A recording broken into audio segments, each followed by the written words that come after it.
Is it a fait accompli that Coastal Carolina and Southern Miss are going to meet in the Sun Belt Championship game? Or is someone going to surprise in Montgomery? It's Locked On Sun Belt.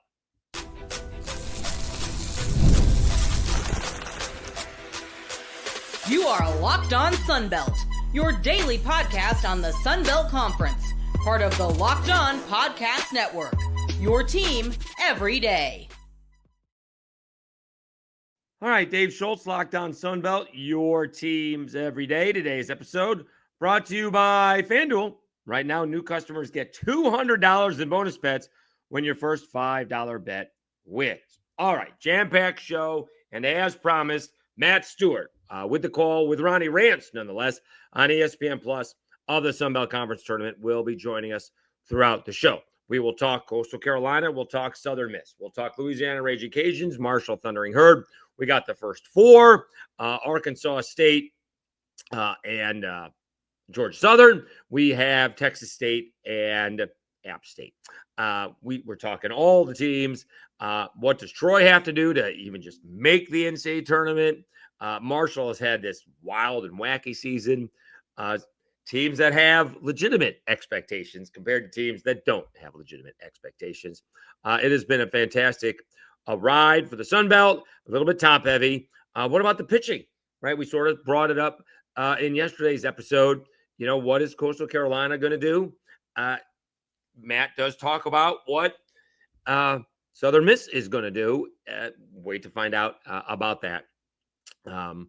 What the Golden Eagles are how they're going to handle their pitching. All right. He is Matt Stewart. He is on the call of the Sun Belt Conference Tournament from Montgomery, Alabama on ESPN Plus, and he is Locked On Sun Belt. Welcome back to another edition of Locked On Sun Belt, your teams every day. As promised, eventually, Matt Stewart on the call of the Sun Belt Conference Tournament, joining us to preview the said Sun Belt Conference Tournament, starting off with the first four later on today. He'll be joined by former LSU pitcher Ronnie Rance. Matt, thanks for hopping on. Is it Coastal Carolina and Southern Miss and everybody else? Because that's what I've been saying, even a little bit more so lately, and it appeared that Southern Miss confirmed that with what they did to Troy in Troy this past weekend.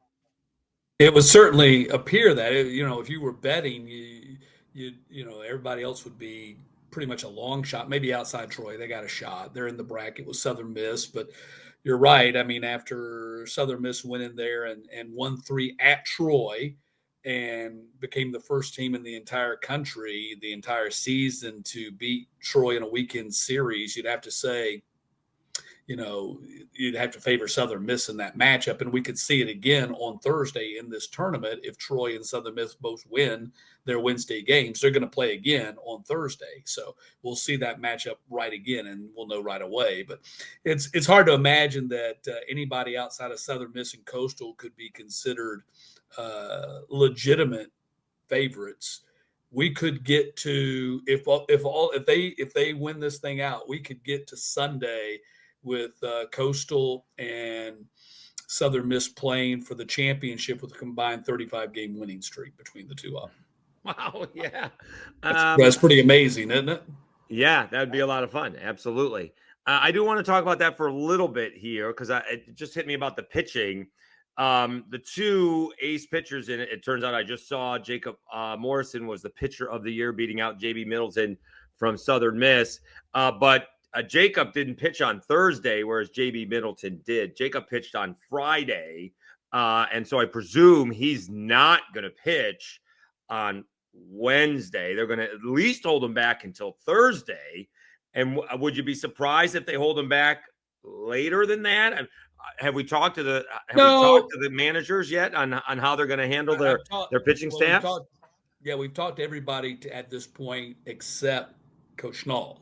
And we're going to talk to him later today before they get on the field on Wednesday. So I don't know what their pitching plans are just yet. We know that Middleton is going to pitch the opener. Coach Ostrander is adamant about, you need to win game one. Yeah, and he's our game one guy.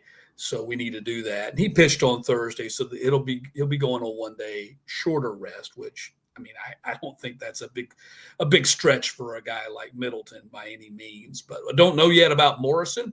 But I would expect that they would I would think they'd probably try to keep him on schedule as much as they can. Well, they did keep him on schedule last week, and he didn't pitch all that much.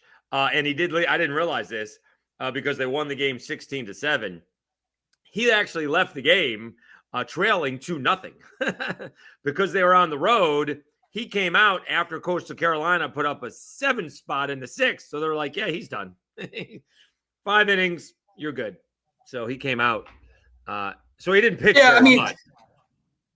The Sun Belt tournament's a different kind of tournament. I think you do want to come out and win that game 1. You don't want to get too fancy, too cute with yourself trying to match up.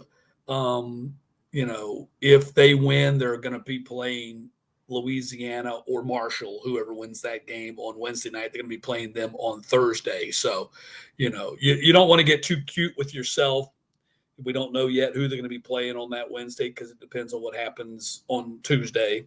Right. So, I think I've seen coaches get cute in matchups, not necessarily in conference tournaments, and also in regionals where we're going to hold our big guy guy back and not have him play the 4 seed in a regional. We're the 1 seed. Right. We're not going to use and then they get bit. So right. Talking to Matt Stewart. But I've also seen them do it the other way too and regret it. So but that's probably more on the team. You run your big guy out there against a team that you obviously are much better than, and you burn your great arm in a game that you probably didn't have to use him to get the win. So, well, it looks that way because he made the good guy made it look easy. Maybe could be. But they poured on. They put up a lot of offense against him, and it turned out to be a blowout. He's Matt Stewart. I got the call on ESPN Plus Sun Belt Conference Tournament with Ronnie Rance. We are locked on Sun Belt. Your teams every day. All right, before we get to the wildest roller coaster ride, it's got to be in college baseball. I guess A&M went on one. Florida went on one. But Marshall has been on a ridiculous ride. Let's talk about these. The first 4. Let's talk about the first 4. Arkansas State making it for the first time in line earlier, in late April and May to get a bye. But they are as thrilled as anybody just to make the tournament. Mike Silva, got Nichols in the NCAA tournament a couple of years in a row, stayed an extra year when maybe a lot of other coaches didn't, got their team back last year. And now he's taking A-State, and they got, to the Sun Belt Conference tournament. They are, unfortunately, lined up to play Coastal Carolina, I guess, as it would be should they win it. So yes, just depends on what happens in that Texas State App State game. If App State game, then right. So they have to play. They have to play. Yes. So they have to play Coastal. That's right. They have to play Coastal or Southern Miss. That's correct. Pick your poison, right? And so so that's the issue that I thought they could. I guess maybe if they get that far, they could knock off the next team because they have some really good pitching. Arkansas State's pitching is really good. It's just tough for them to keep up with the Coastal Carolinas and the Southern Misses, as we've seen, but they can hang with just about anybody else. Yeah, Galley's going to pitch for him in their opening game against Georgia Southern, and he's been really good since they moved him into the starting rotation in mid-April. A guy that came from Nichols, in fact, 6 players from Nichols joined, Coach Silva at Arkansas State, and he said, "Look, I didn't tell any of them to come." And in fact, I was really kind of surprised some of them did because, look, they knew that they were going to be stepping into a rebuilding situation, into a new situation. And he's done a really amazing job now in a real, you probably deserves some consideration for Coach of the Year for what he's done. And also Greg Beals for Coach of the Year for what he's done at Marshall. But when Coastal goes 26-4. I mean, for Pete's sakes, it's hard to, and that was his first year as the head coach too, right? Replacing Gilly. So it's certainly hard to ignore that. And they didn't, and I don't blame them for not, but Silva's done a tremendous job getting a lot out of what he has there at Arkansas State. He has a lot of guys on that team who were there before, not just the Nichols guys, but the guys who were there before, and he's gotten a lot more out of them than they had previously produced. He's done a tremendous job, and I think everybody who talks about Arkansas State, when you talk to all the other coaches, are really really impressed with what he's been able to do in 1 year at Arkansas State, and feel like, he's only going to make that thing a lot better as he goes along. Let's take a time out. When we come back, we'll talk about the other side of the first four. App State getting into the tournament on the last day of the regular season, and Texas State, another team that had a wild and wacky season. And then we'll talk Raging Cajuns and Marshall, and maybe teams, fan bases that have realistic expectations and fan bases that may not. We'll do that after I tell you about FanDuel.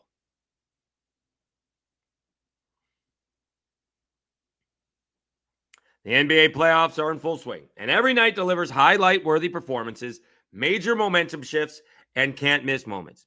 Whether it's a game-winning shot or a breakout player, there's never been a better time to get in on the action. FanDuel makes it easy to stay in the game before tip-off. With player props, performance trends, and same-game parlays, fans have more ways than ever to play smart and win big. New to FanDuel? It's the perfect time to sign up. Head to FanDuel.com and place your first $5 bet. If it wins, you'll get $200 in bonus bets. Make every moment more with FanDuel, official sports betting partner of the NBA.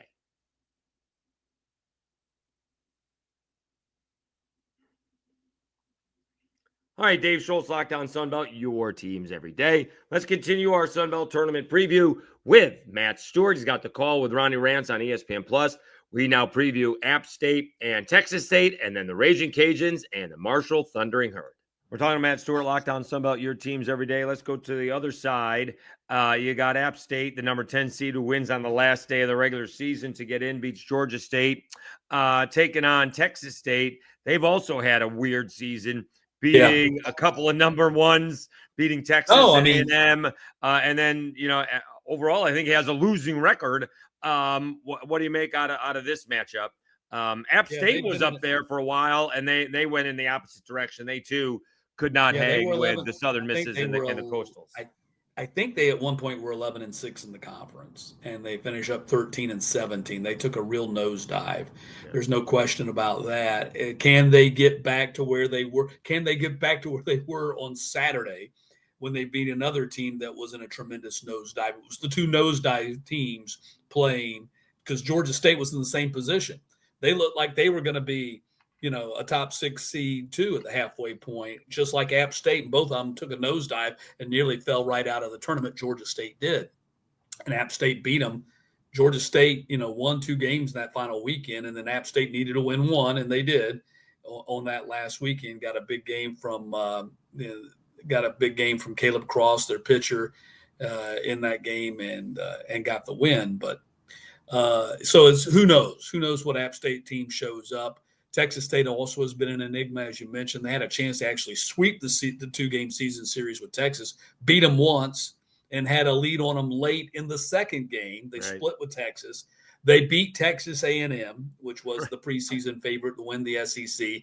They won a game from Coastal. They won a game from Southern Miss. They won a game from Troy. So they won a game. They didn't get swept by those teams, whereas a lot of teams got swept by those teams. Yep. And they won 2 from Louisiana.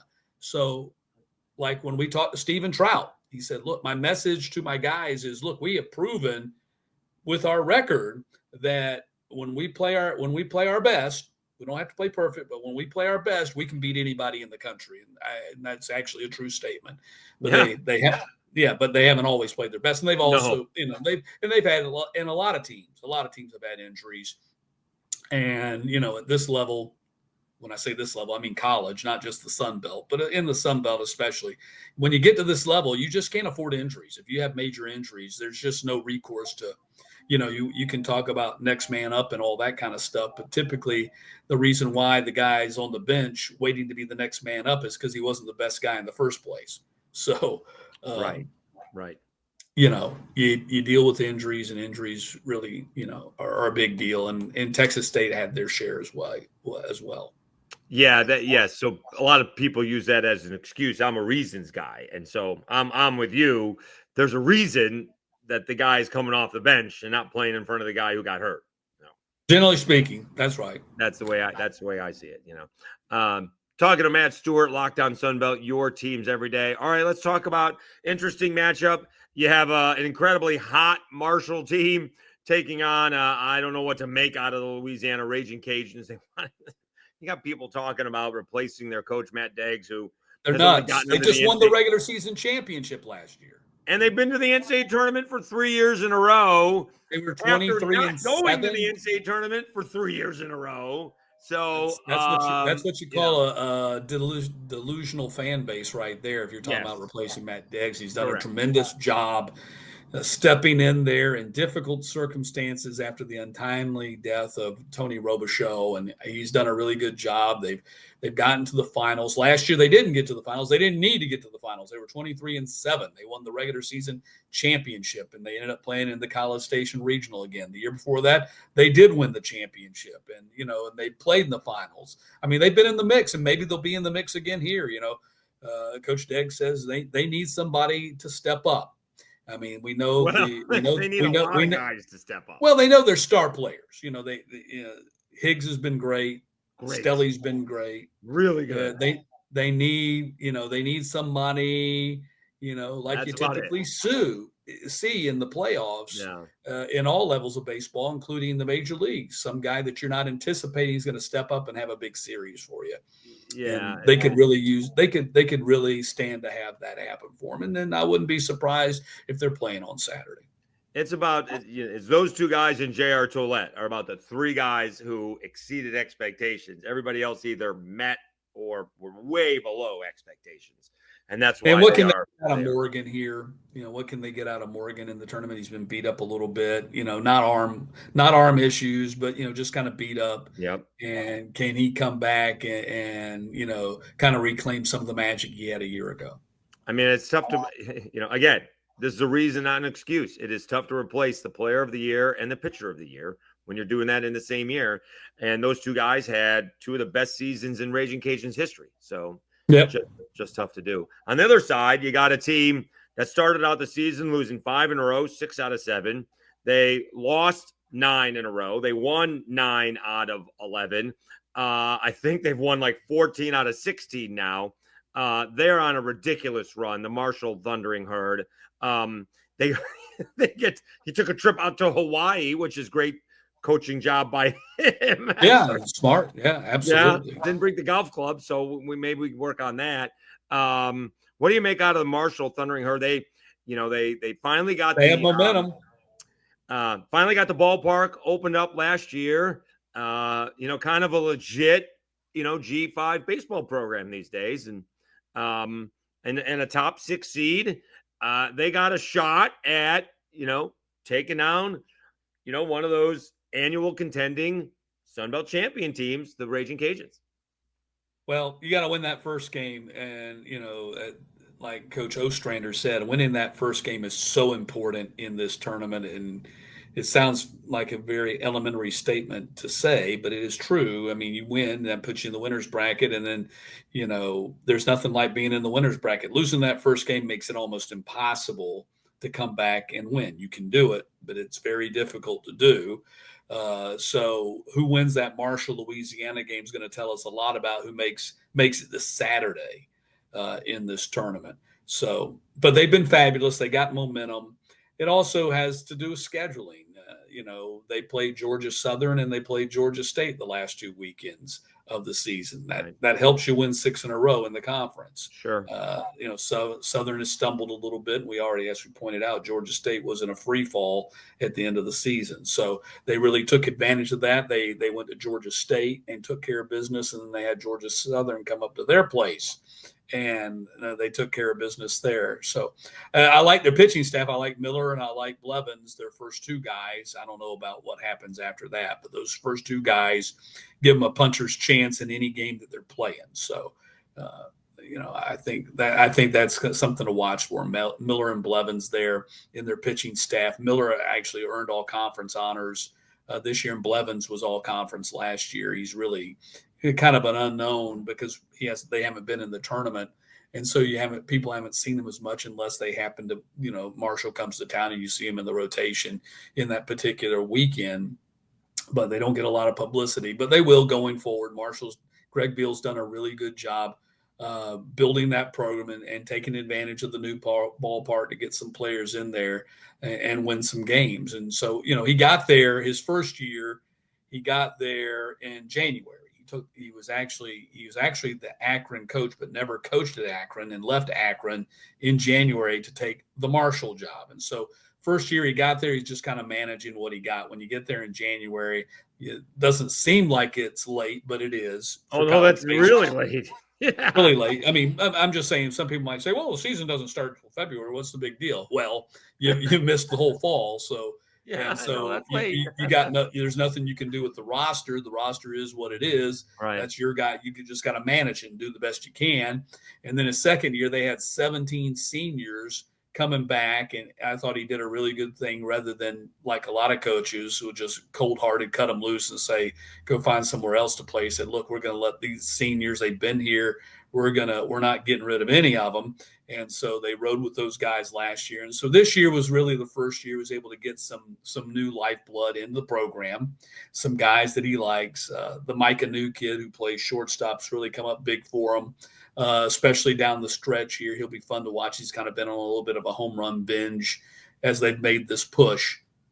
So it'll be interesting to see. I'm excited to see him play. I'm excited, not that I'm not excited to see some of the other teams, but I am excited to see Marshall, because they're kind of the new kids on the block as far as the tournament. I'm also excited about Arkansas State, because they're kind of the new kids on the block as well as in regard to the tournament. They were in 2021, but everybody was in 2021. So the last time they actually made the tournament, if I'm not mistaken, in this format where you had to qualify for it, was 2018. So it's been a long time. Let's take one more time out. We'll come back, wrap up our conversation and preview of the Sun Belt Conference tournament with Matt Stewart. We talk about some of those teams that have realistic and unrealistic expectations. 3, 2, 1. Let's take one more time out. We'll come back, wrap up our conversation with Matt Stewart on the call of the Sun Belt Conference tournament. We talk about the fan bases that have realistic and unrealistic expectations for their teams. We talk about Troy's chances of getting into the NCAA tournament and what they have to do. And we talk Coastal Carolina and Southern Miss. Are they on a collision course to play each other in Montgomery? They have not played each other all year long. We will do that after I say thank you. Once again, you guys have been great. It's been another fantastic week. We're off to a great week. We're still hoping to get 3 teams in the NCAA tournament. Obviously, Coastal's looking at a host possibility, maybe national seed. Southern Miss, with a run through the Sun Belt Conference Championship, could host, and Troy's looking to get in. And once we get there, one never knows. So it's been fantastic. I have had, what have I had? I've had 8 or 9 Sun Belt coaches, football-wise. Seems that's fizzled out a bit. I am in the middle of 13 out of 14 days of work. It's a lot of fun. I'm not complaining, just stating it is. So it's tough to get the coaches to come on when I'm working all the time. More of an observation than complaining, not complaining. And so I thank you guys. All right, we will have full coverage of the Sun Belt Conference tournament. Do as much as I can. I'm actually off Wednesday and Friday. So looking forward to that, and then we'll cover the championship games when I can, when I'm done with work over the weekend. All right, so be sure to stay tuned, as we will have the full coverage throughout the week. All right, Dave Schultz, Lockdown Sunbelt, your teams every day. Let's wrap up our conversation with Matt Stewart. He's on the call with Ronnie Rance on ESPN Plus with the Sun Belt Conference tournament. We do talk unrealistic expectations with these fan bases. Who has them, who doesn't? And then we talk Troy, and what do they have to do, is now all of a sudden they've kind of found themselves on the bubble and the collision course. Coastal Carolina and Southern Miss. He's Matt Stewart. He's got the call of the Sun Belt Conference tournament on ESPN Plus, and he is locked on Sun Belt. We did bring up the Cajuns and kind of a disillusioned fan base. Because I did have somebody comment to me about, isn't all fan bases have unrealistic expectations? And I don't think all of them are. I think Marshall is really through. When football may be different, especially in the East. Well, football I think it different. depends upon how. Yeah, I think it depends but upon I think how important baseball. I think in the Sun Belt you have the fans. Southern Miss fans are crazy, and I say that in a nice way. well, you're not wrong. You're not wrong. You can see And you can see my mentions, and you know that. Louisiana fans are crazy, and I say that in a good way. They're passionate about their teams, and they want to go. They want to throw down and fight anytime they think you might have even hinted at something negative about their team. I made a comment about the rain that they were playing in on Saturday. I was watching on ESPN Plus from Atlanta. It looked like it was a really heavy rain. As it turns out, I asked both coaches, and they said, "Nah, it wasn't that bad." Well, on television, it looked really bad. Well, I made a comment about the rain and the fact that they were playing in it, and the Southern Miss fans got all up in arms. I was like, "Why are you so upset? I'm not talking about you or your team. I'm talking about the rain." So I'm not disparaging your program or anything like that, but they got all fired up. But they're passionate. Well, yeah. So, but the point being, Marshall fans are thrilled to death to have a first round. Yeah, I mean, they have a program to cheer for. Thrilled just to be in the tournament. It's the best team they've had since 2016. Yeah, it's been a decade since Marshall had a team this good. So, Yeah. All right. Let me go to. I think what just one last thing on that. I think what you see a lot of times is just outside of that is if your team's not good, you're just apathetic. In a lot of places. In a lot of places. If the team's not good at Southern Miss, which is rare, or Louisiana, which is rare, they're going to be fired up about it. They're going to be stomping mad. They're going to be wanting. They're going to want to see some heads roll. In some of these places, it's kind of like, we got a baseball team. Oh, okay, whatever. Right. They're just apathetic about it. True. There could be some apathy with Cajuns too. They expect winning, but they can turn fast. I mean, we could just look, see Marlon Bob really fast. As far as Troy and ODU goes, ODU's had this crazy season too. Yeah, because they had this brutal record, and yet they're compared to some other RPIs in the conference. Their RPI was always much higher than some of the other teams when they had much worse record. And they're going up against Troy. And as we mentioned to each other before we started recording, Troy has to win this baseball game, or else they are in danger of missing the NCAA tournament. They are on the, I say, bubble-ish, because I think right now they're in. If they beat ODU, they should be fine.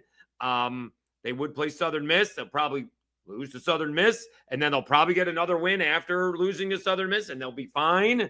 But they got to win those games. Yes, I agree. In their bracket, they've got to win all of the non-Southern Miss games, and if they can win some Southern Miss games, great. Then they'll be in. But they can't. They can't lose to any of the teams in their bracket in their side of the bracket that aren't Southern Miss. They just can't. And is that fair or not? Probably not. I mean, I think their RPI is around 40. Correct. And their non-conference RPI is 15. But if the D1 baseball, their non-conference RPI is great. But if the D1 baseball projections are correct, they're one of the last four in. And I don't know whether that's right or not, but that's what we're working. That's as much on the bubble. You are squarely on the bubble when you're the last four in. So, and Old Dominion is a good team. Not a great team, but they're a good team. And their RPI is 107. You can't lose to a team that's 107, and be on the bubble and lose to, and you'll get another chance, maybe because if you lose to Old Dominion, then you're going to be playing a team whose RPI is even worse, right? In that elimination game on Thursday. That's why I say they can't lose to Old Dominion. It's no knock on Troy. It's just the way. I mean, I think they got the most riding on this tournament. More than anybody else, actually, from an NCAA regional standpoint. I think they got the most pressure on them in that they can't lose to Old Dominion on Wednesday. And is it the end of the world if they do? No, because it's a double elimination tournament. But they're going to put themselves in a bad spot if they do, to where they're going to really have to kick it into gear and come through the losers bracket and not get an opportunity to play Southern Miss I mean, let's just play scenarios here. Let's say they lose to Old Dominion on Wednesday, then they're not going to get a chance to play Southern Miss until Saturday in all likelihood. Meaning they're going to have to win on Thursday, and they're going to be beating teams whose RPIs aren't really helping them out any. The benefit of being Old Dominion, you play Old Dominion, you beat Old Dominion, great, you take care of business, you don't slip on the banana peel. Then you play Southern Miss. Just playing Southern Miss helps you. Sure. Just playing them. And then if you could slip up and beat them, I mean, if you slip up, if you were able to beat them, when I say slip up, they're certainly capable of beating them.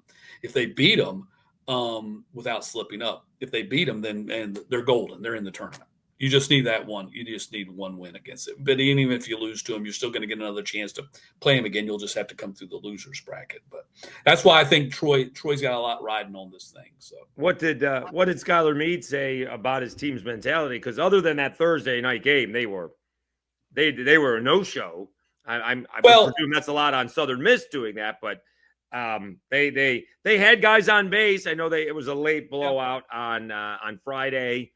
They had plenty of opportunities. They just couldn't get it done.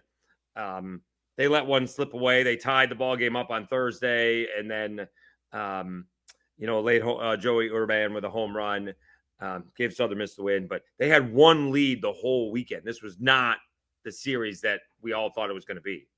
No, his message to them was this: let's don't, the world hasn't come to an end. Up until this weekend, we were the only team in the country not to lose a weekend series the entire year. And that's out of every team in the country, not until Southern Miss, the final series. So let's don't lose sight of the fact, this is him speaking to his team, at least according to him. Let's not lose sight of the fact of our accomplishments and what we've done. We've been a very good team this year. There's no need for us to be all down in the dumps about this. So, he took the positive high road, which he should. He should. Look, and the season is, they're going to get another shot. They beat Old Dominion on Wednesday. And you don't have to win a series. You just have to win one. The odds says you're going to get another shot at Southern Miss. So there you go. Yeah, you only have to win at this point in time. And let's just be clear, right? If it is not double elimination at the end, if Southern Miss and Coastal get to the end, it's just one game. One game. It's a one-game championship. Okay. So, and how, scheduling-wise, just bad timing that Coastal and Southern Miss did not play in the regular season. Coastal clearly won the regular season title. I'm not taking that away from them. They went 26-4. Right. Southern Miss went 24-6. I would have loved to have seen those teams play in the regular season. Right. Well, maybe if it plays out the way people anticipate, we'll get to see them play on Sunday in a one-game championship. Right. It'll be interesting to see who pitches.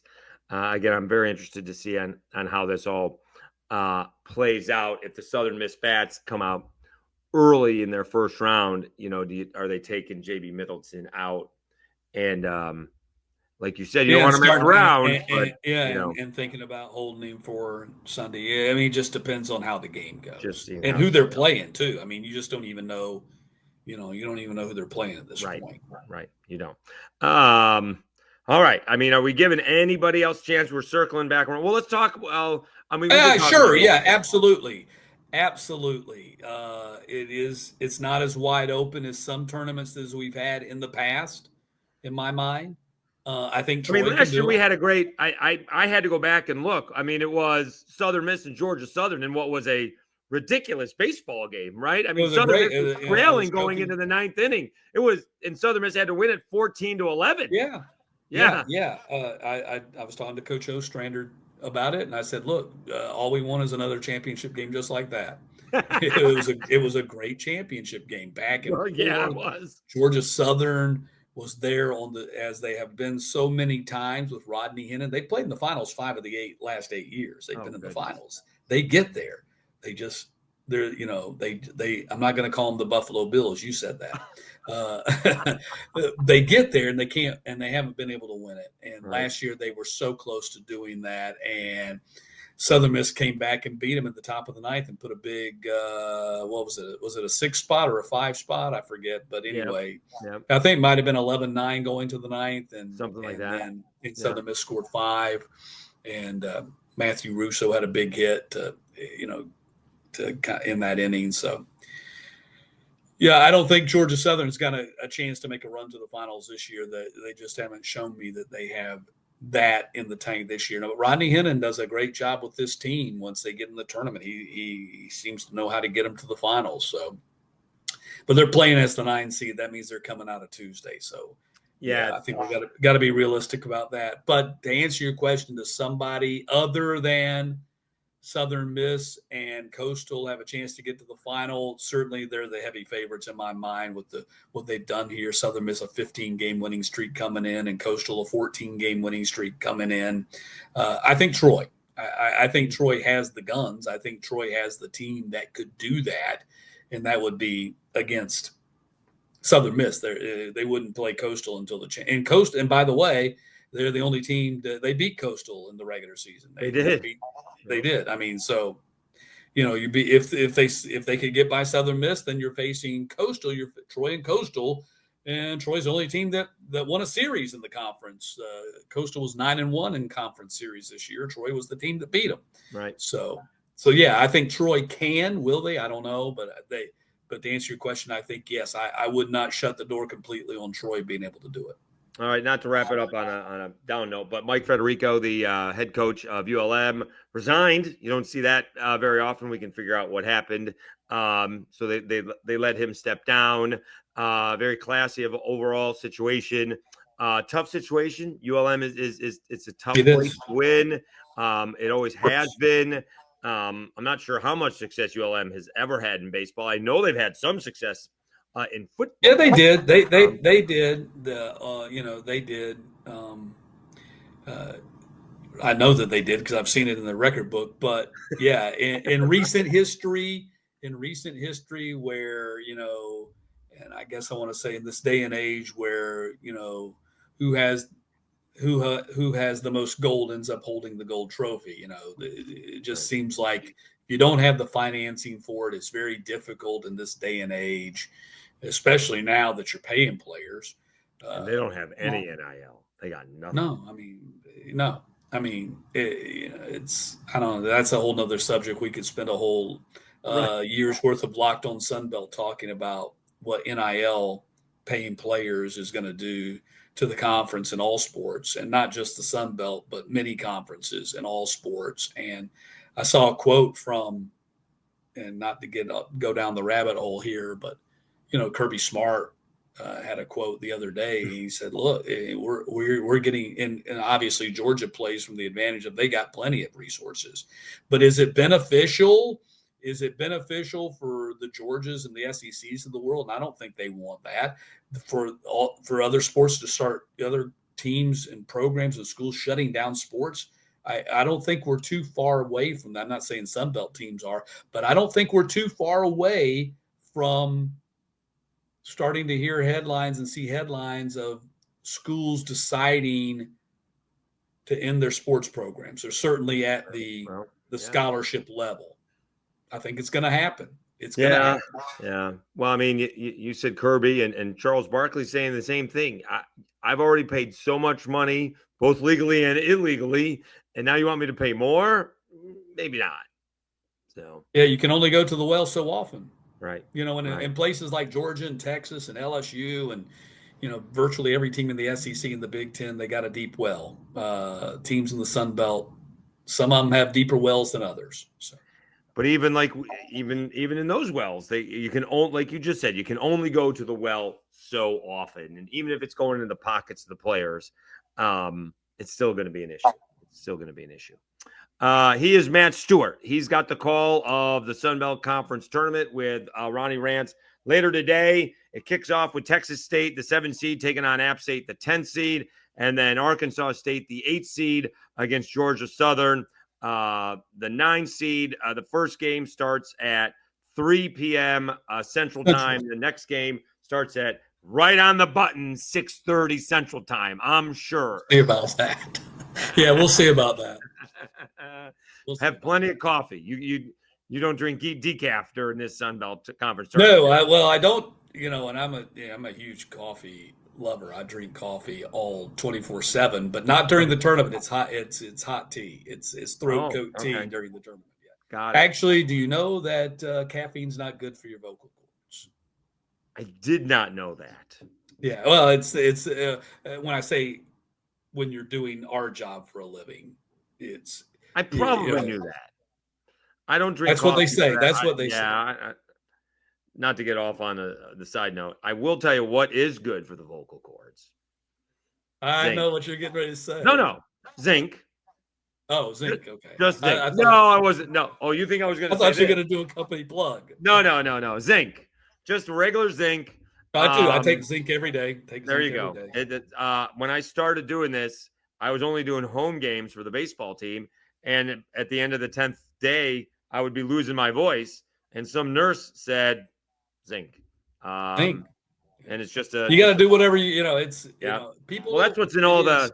If people notice, that's what's in all the cough lozenges, and I just buy the regular stuff and take it with a meal and take it at night or in the morning, and usually in a day or two, you're all good. It is unlike anything else that I do.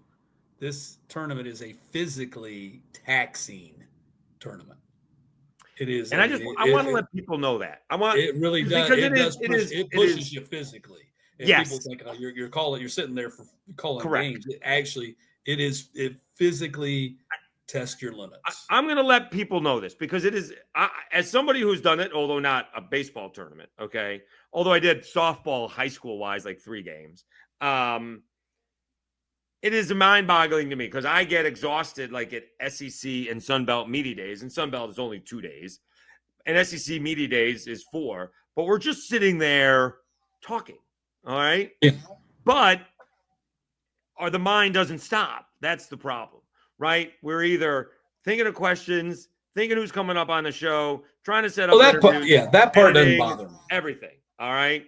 And so the mind doesn't 14 stop. 14 hours. Well, your thing is, yes, but so SEC Media Days or Sun Belt Media Days is 7 a.m. to 6 p.m., all right? 2 days in a row. It's amazing. We're not doing physical labor. You're just sitting there, but it is a long day, and I'm impressed. I am impressed. I'm just talking about call. I mean, that's fine. I mean, I can deal with the long days. It's the talking for 14 hours in that one day that physically pushes me. So how much do you get break in between the ball games just to get the scorecard ready? That's important. Pretty much. That's pretty much it. Yeah. Not much time. You get like 45 minutes to an hour. Okay. Yeah. In that range. As long as you get 15 minutes to put the scorecard together, that's all you really need. Yeah. And pee break. Pee break. But hey, look, it beats working for a living. There you go. All right. He's Matt Stewart. He's on the call on ESPN Plus. Sun Belt Conference Tournament is the championship game. Are we moving up a level? No, it's on Plus. It's on Plus. Okay. Him and Ronnie Rance has the call again. 3 p.m. Central Time later today. Game 2 will be at 6:30. Really appreciate the time, Matt. Thank you so much. Have a great call, and we'll all be watching. Thank you.